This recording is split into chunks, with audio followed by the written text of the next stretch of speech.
Hi guys, good morning, good morning. This is our chef today. Nilagyan tayo ng kalabasa. At saka nilagyan natin ng sitaw. Gulay tayo ngayon guys. Bawal ang karne, charot. Pero nilagyan ko ng karne, konti. Para naman may lasa at saka masarap din. Ayun. Kain tayo, ito ay healthy. Samantalang tayo ay nagpahinga dito sa bahay. Kailangan natin kumilos. Hindi pwedeng di tayo kikilos. Dahil yung katawan natin, charot. Char, kain-kain tayo. Healthy tayo. Bawal-bawal yung kanin.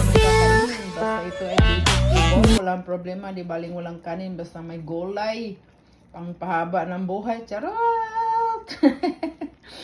Ganito lang ka-simple. Kahit simple lang. Pasensya sa kawali na pinaglulutuan. Dahil talagang ganyan na yan. Ayaw ko kasing itapon. Dahil made in Germany. Mabigat sa maganda talaga sa lutuan. Okay guys, thanks for watching and kain po tayo. Peace!